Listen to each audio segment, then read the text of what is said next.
very exciting news for us here at BangTheBook.com. I'll be joining Wager Talk today in studio to do some videos, also be doing the Wager Talk podcast to promote Bang the Book, promote my MLB betting guide, and chat with some of the guys in person that join me on the show here. So very excited about that. Make sure you keep an eye out for that. Also over at BangTheBook.com, we are your one-stop shop for sports betting news and information. Lots of great stuff out there for the upcoming Major League Baseball season, most of it written by me, including my 30 MLB season win total previews, team-by-team betting tips and players to watch, all my future stuff posted over there as well. Kyle Hunter still doing daily college basketball picks. Parker Michaels still doing daily NHL picks, and he'll run that all the way through the playoffs here for us. So plenty of things going on over at BangTheBook.com. Finally, as you know, this and every edition of Bang the Book Radio presented by our friends over at DSI Sportsbook. BTB200 is that promo code, 100% deposit match bonus for the Sportsbook, 100% deposit match bonus for the live casino. At BetDSI, it's only a game until you bet it. We start things off here today with our first guest. That is professional handicapper Rolf Michaels from WagerTalk.com. Rolf, how's it going today, man? Doing great, Adam. And for anyone else that's in town in Vegas, you'll also be on the Las Vegas Sports Line with Dave Koken and I. That's here locally in Vegas, ESPN Las Vegas, 1100 from 2 to 3 Pacific. Yeah, and I'm actually going to also be on Brian Blessing's radio show tomorrow on KSHP on Sportsbook Radio, so definitely looking forward to that, kind of making the rounds while I'm out here in town, to say the least. But, Rolf, we'll have plenty of time to talk about that today on the videos and with the podcast, but let's get into the NCAA tournament here. And I talked with Brad Powers and Kyle Hunter yesterday about the teams still left standing. And look, Cinderella stories are great, upsets are great, but it's also pretty nice to have essentially 15 of the top 20 teams left standing. It is. It's made for a unique setting. People think they're probably doing well in their brackets, but, I manage a bracket here, and I think on the bracket I did, all but 3 people had all their Sweet 16 teams left. So, it's been a chalk tournament so far, but we also get to see the elite teams now playing with added pressure. It's going to make for a great Sweet 16 round. Yeah, it really is. And, of course, all these games starting here late on Thursday and Friday. So we'll do the Bettors Box on Thursday, my MLB betting podcast, and then Friday likely circle back with Kyle Hunter since we didn't get to talk too much about the Elite Eight. We'll see how much of that we get on our segment here as well, Rolf. But, when you look at the 16 teams left standing here and really Oregon playing like a top 20 team here over the last several weeks, what are you expecting here in the Sweet 16? Are you expecting these top teams to really show out and play well against elite competition? Do you think that, because we've got so many good teams, we could see some surprises? Well, I think from here on out, we're not going to have any spread over 8, so anybody beating any team on any given night is what you can expect. And, you may look at Oregon and you see they're a 12 seed, but, I've been on them for a while. They've made me and my customers a lot of money. And, you look at Oregon and you have a reason why they're good now. Remember, they lost Bobo, Manute Bol's son, a 5-star recruit, after 7 games. Dana Altman spent the entire offseason dictating an offense and defense around Bobo. He goes out, you have to reinvent your team, and now you're playing to the level you can. So when you have a team like Oregon, it's not all of a sudden they flick the switch. It's they had to completely change the makeup of their team. You have one of the best March Madness coaches in Altman, and now you're playing an elite defense down the stretch. So, to me, it's no secret. I think 11 of the last 12 national champions have had Ken Palm top 20 offense and defensive efficiency rankings. So it's whoever's playing best down the road, can bring home, can cut down the nets. Well, that's a big thing here. A lot of coaching, a lot of very good coaches here left in the Sweet 16. We do have some coaching mismatches. We'll talk about those a little bit as we go forward here. But, Rolf, let's go ahead and start. We'll start in the East region. I know this is one of the late games on Friday, but we'll start with this Duke and Virginia Tech game in D.C. We'll just kind of go straight down the bracket on the left side, then straight down the bracket on the right side, with time permitting here because we do have to get to those Wager Talk videos. But Duke and Virginia Tech, these two teams play each other. Coach K and Buzz Williams know each other very, very well. Not a whole lot of surprises here in a matchup like this. Duke a touchdown favorite. Yeah, I like the dog. And, you look at these teams and, while everyone talks about, well, Virginia Tech beat them without Zion Williamson back on February 26th. But you also got to remember, for Virginia Tech, they didn't have their point guard and one of their best players, Justin Robinson. So no one mentions that Justin Robinson wasn't there. He just came back a few games ago. I think he's the difference. When you have an elite point guard who's a 4-year ACC starting point guard, and he missed the 12 games. His first game back was St. Louis. He only played 28 minutes, got his feet wet against Liberty, only played 29 minutes. Now he's ready to go after some extra rest. I like this Virginia Tech team. They're going to control the pace. It's going to be a low-scoring game.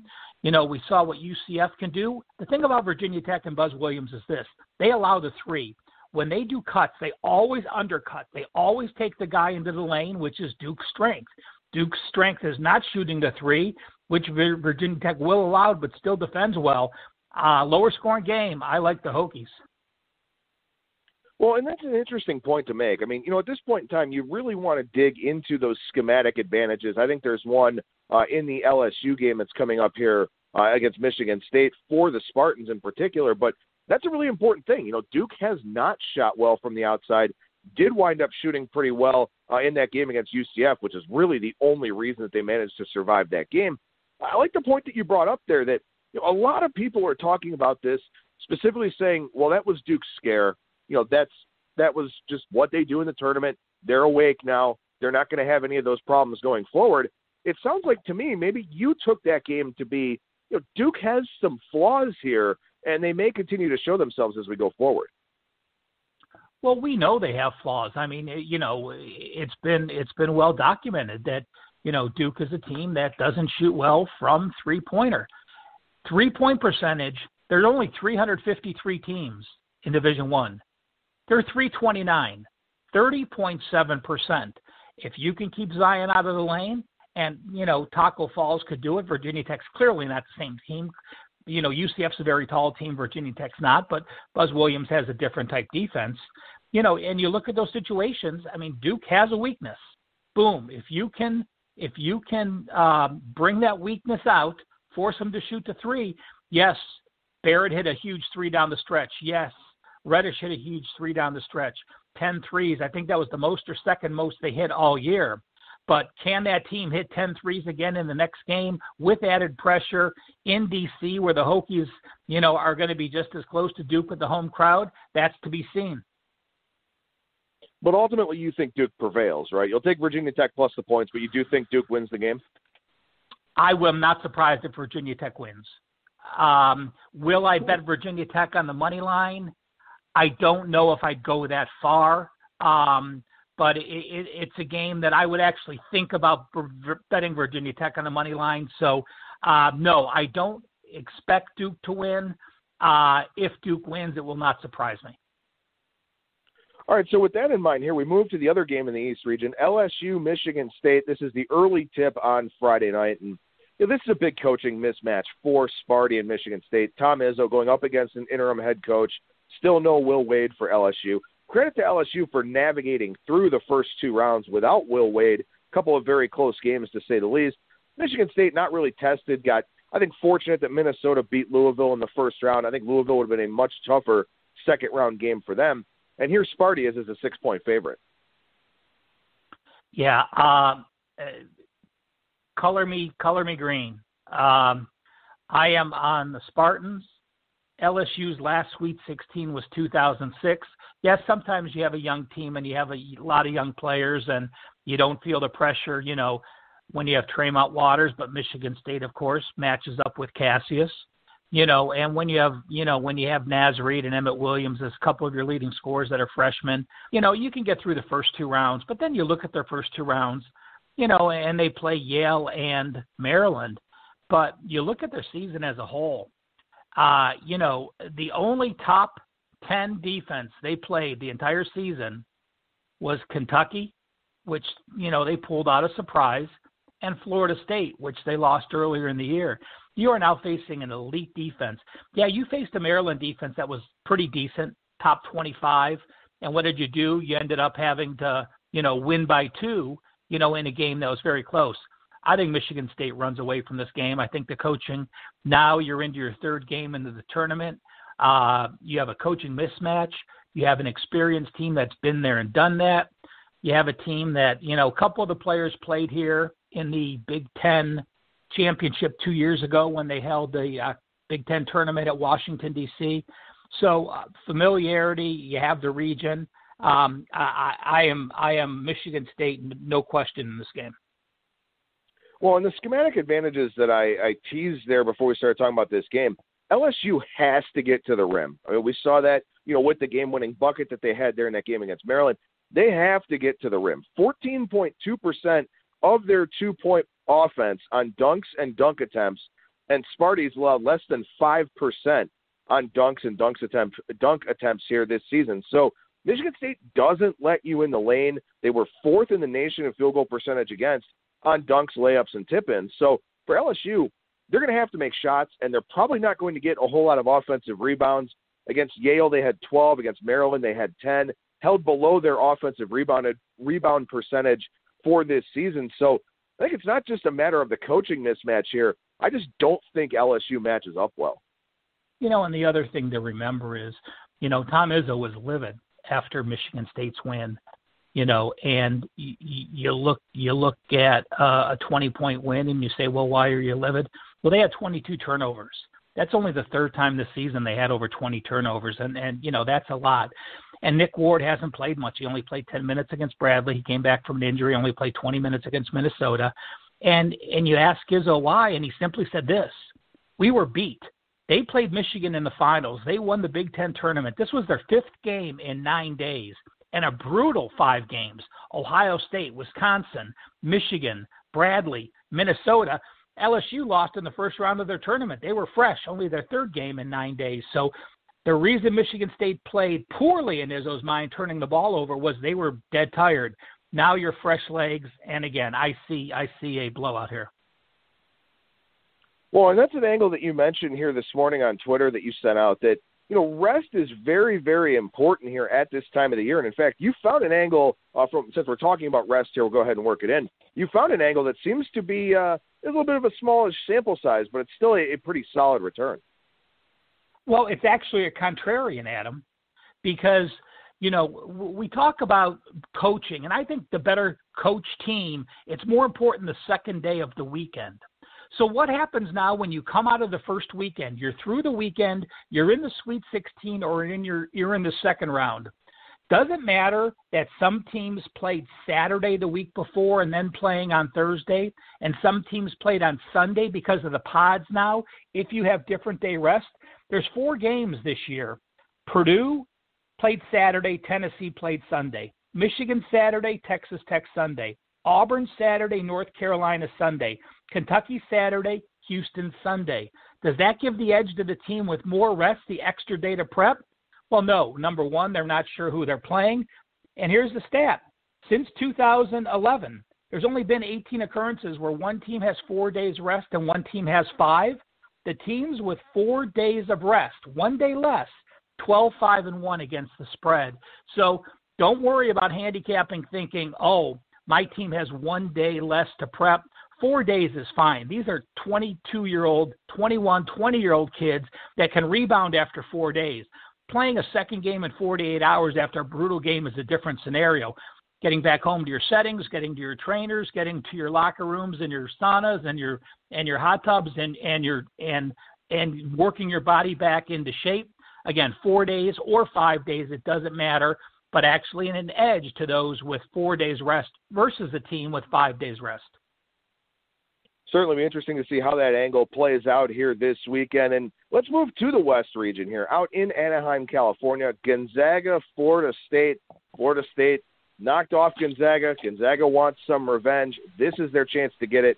And quite frankly, you look at the 2 Sweet 16 games here in the West region, these could have very well been Final Four matchups.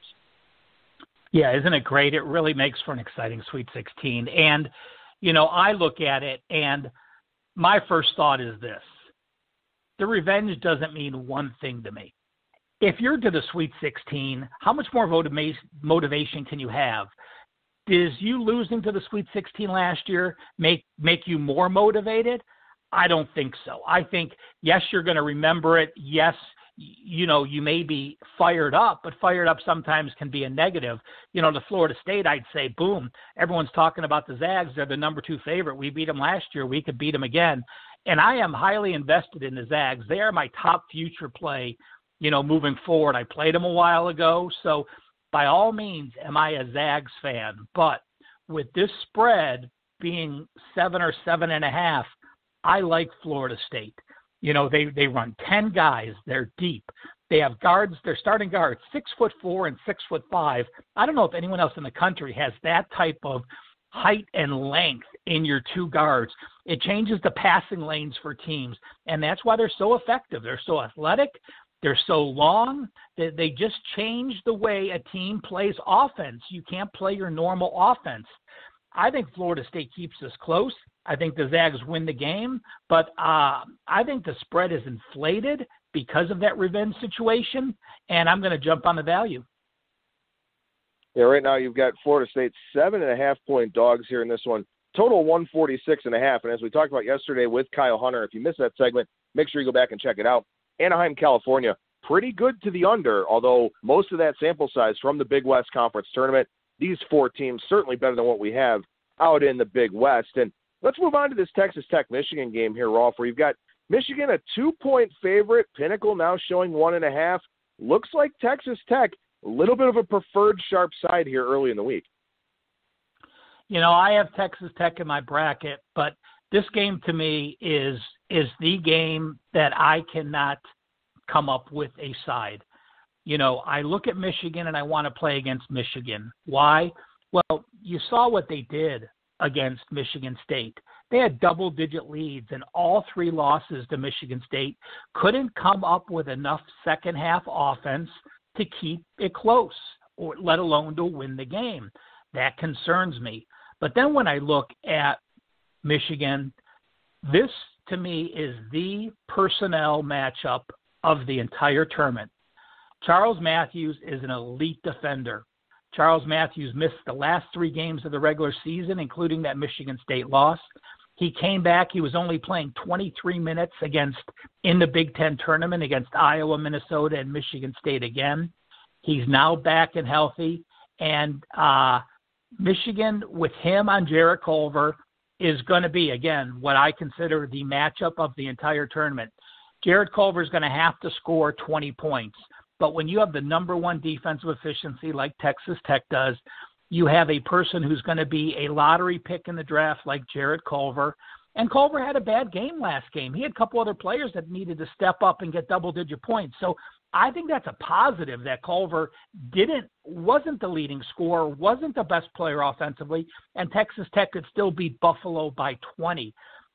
But, this is a game that I am not even going to fathom an opinion on. I thought Texas Tech early, but when I saw Michigan and Matthews back and the way he plays, I love Charles Matthews. I love the way he can take out a player. I've gone back and forth, and I honestly don't have an opinion. I'm just going to enjoy the heck out of watching this game. Yeah, I think that makes perfect sense, especially because you're talking about very small margins here. Both very good defensive teams. Which team's scorers show up? Which team's scorers get more shots to fall? Feels like the type of game that you really don't want to be all that invested in. So, Rolf, as we wrap up the left side of the bracket here, let's assume it's Duke and Michigan State in the East region for the Elite Eight. I think that's obviously the most likely outcome, judging by the spreads we have on those 2 games. What's that line look like to you with Duke against Michigan State in Washington, D.C. coming up here on Sunday? I'm probably about 3.5. All right, and as we look down in the West region here, where really no matchup in the Elite Eight would surprise me, let's say Gonzaga does win the game, hold serve as a 7.5-point favorite. What do the Zags look like against Michigan? What do they look like against Texas Tech? If I did a power rating in that bracket with the Zags being 0, Michigan would be 3, Texas Tech 4, and Florida State 6. So obviously I think there's some value with Florida State. And I think the Zags would be a 3-point favorite over Michigan, 4-point favorite over Texas Tech.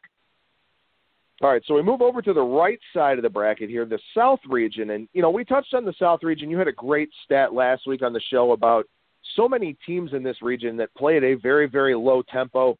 Couple of them here in this the late game on Thursday night. Virginia, Oregon in Louisville, Kentucky. This is a very low-scoring game, certainly. Virginia, an 8.5-point favorite, which is a pretty big number given the total and the number of possessions expected in this game. I agree. I talked about Oregon earlier. 10 straight wins, 10 straight covers, allowing 54 points per game in that stretch. And no team has shot over 42% for the Ducks. If I can have one coach in March, Dana Altman would be in my top 2 or 3. So, he's the guy that knows how to get it done. You're looking at a game that I expect to be, first team to 55 wins this game. So anytime you have a defensive team that's playing as well as anyone, you're getting basically 15% of what the leading team is going to score with an 8-point spread. Oregon's the only way to go for me. If Virginia has proven that they got behind early, yes, they came back. They're number 4 in assist to turnover ratio, which I love. At this point they do have some offensive scoring, but I agree with you. The possessions are going to be few and far in between. The pace is going to be slow. The first team to 55 wins the game. And if I can get 8 points in a game that I know the winner's going to score 55, I would back a team even not as hot as Oregon. So obviously it sounds like you think Oregon, obviously it's a tough bet to make with a spread of 8.5, but it feels like you think Oregon is a live dog here for the upset as well. Yeah, I probably will pick a few. It wouldn't surprise me if I do a small money line wager on a Virginia Tech and an Oregon situation. Just, if you're strong and you're playing both of those and you want to parlay 2 money line bets and get a real nice payoff off one little bet, I'm not big and I'm not advocating betting parlays. But in that type of situation where you got 2 big money lines and you want to take a little crack at both of them, that's a nice way to go to have a huge payout if they both hit. All right, so the bottom game here in the South region, the earlier of the 2 on Thursday, Purdue takes on Tennessee. This game, virtual coin flip. Tennessee up to a 1.5-point favorite at some of the public offshore shops, one pretty much everywhere else out there right now. So we pretty much have a coin flip here between 2 coaches that are hard to trust in March. Yeah, you do have Purdue making their 3rd straight Sweet 16 appearance, which certainly is something to put a feather in your cap. But, you look at Tennessee. I have not been a fan of Tennessee, and maybe I've just been hard on them. I don't know. I watch them, and they don't seem to play the same type of elite defense that some of these other players do. And, you look at their Ken Palm ranks, and they're 3 on offense, they're 33 on defense. Well, 33 is not bad, but the impressive thing about Tennessee to me is this. You want experience when you get to March and you're to this point. Well, when you have Grant Williams, he's the SEC player back-to-back seasons. First time that's happened in the SEC in 24 years. A lot of that could be because Kentucky gets ones and dones and they're not around for 2 years. But, Tennessee's top 6 scorers have all been with the program for at least 3 years.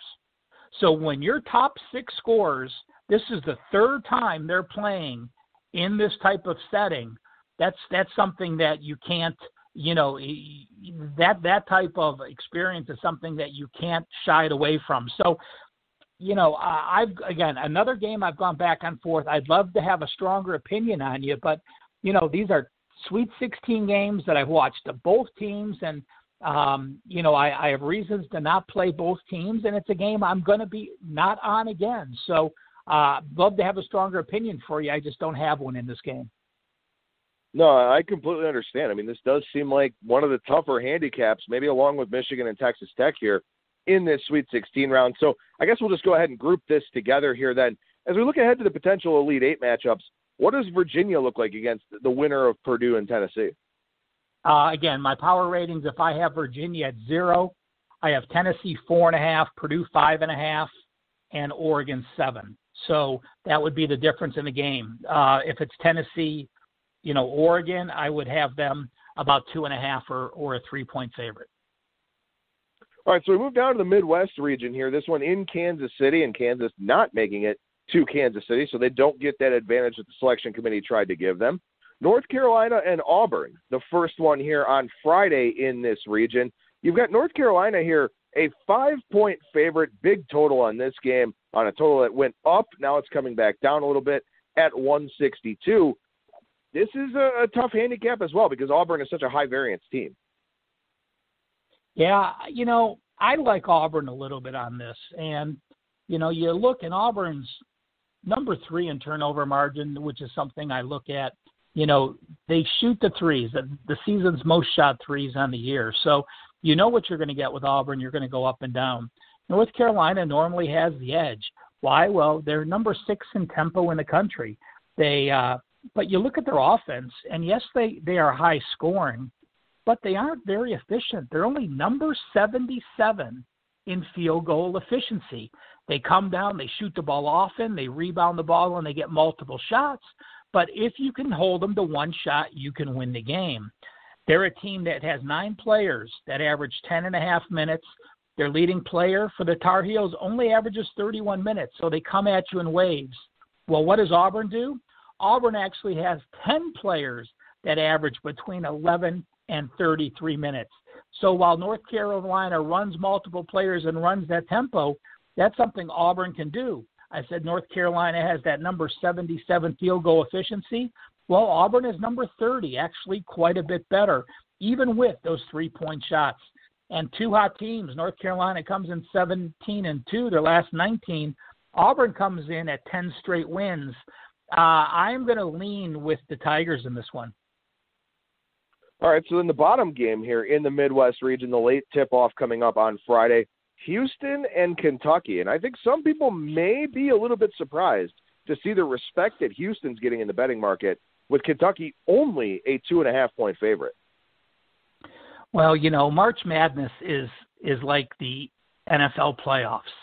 If there's an injury, there's so much public money, you don't get the bounce of the injury. And right now, the question is this, P.J. Washington.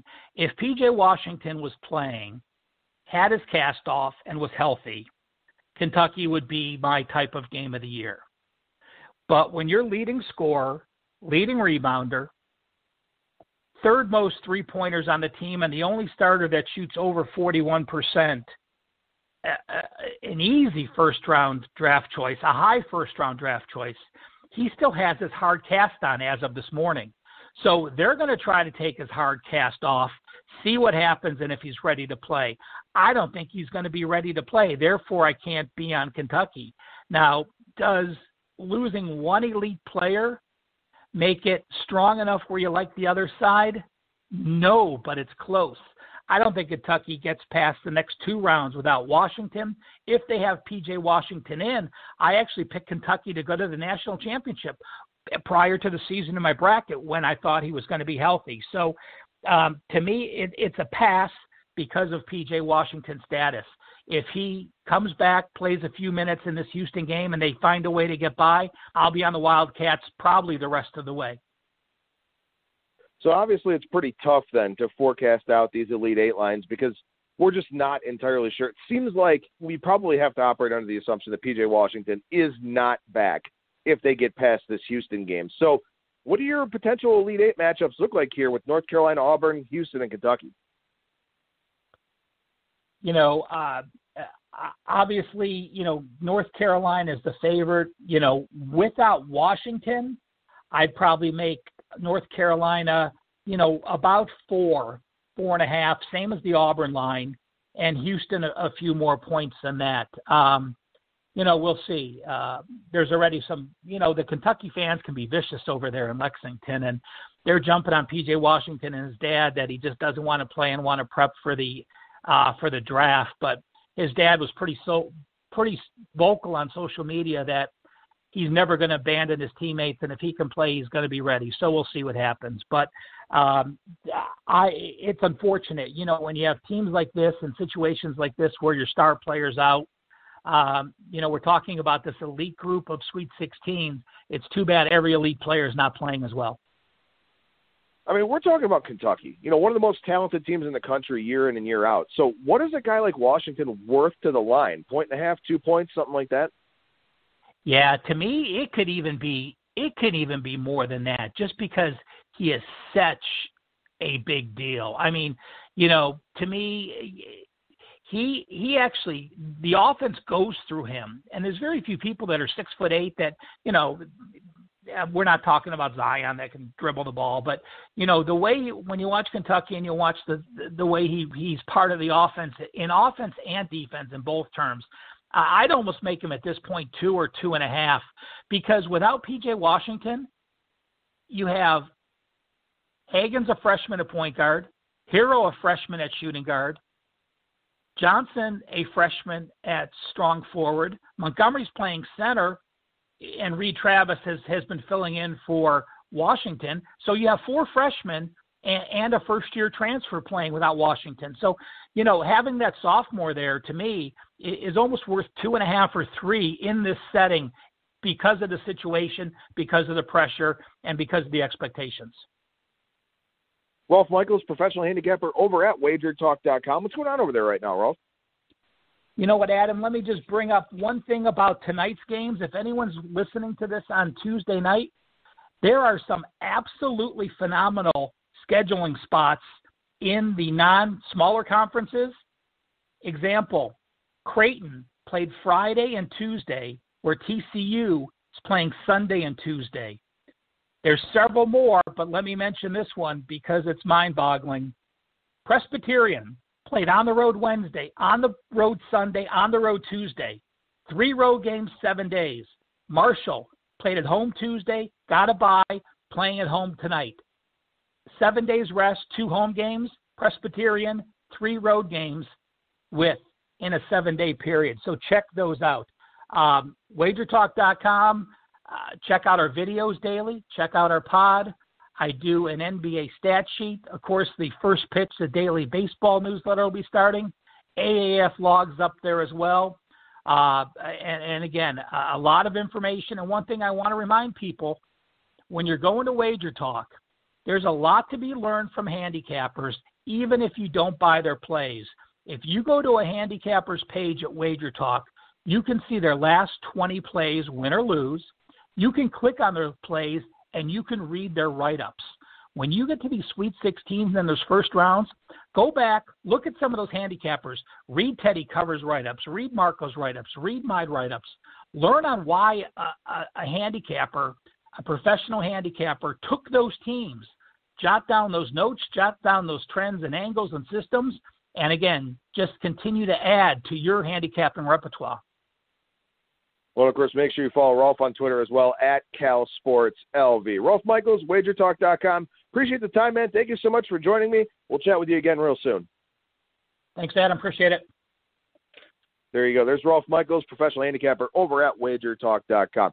Yeah, we've got the Sweet 16 coming up, the Elite 8 coming up here on Saturday and Sunday. Head on over to PropSwap.com/beats. See what's posted over there in that marketplace. You can buy and sell futures and prop betting tickets. A lot of great options over there, including options at better odds than sportsbooks are able to offer. Again, PropSwap.com/BTB.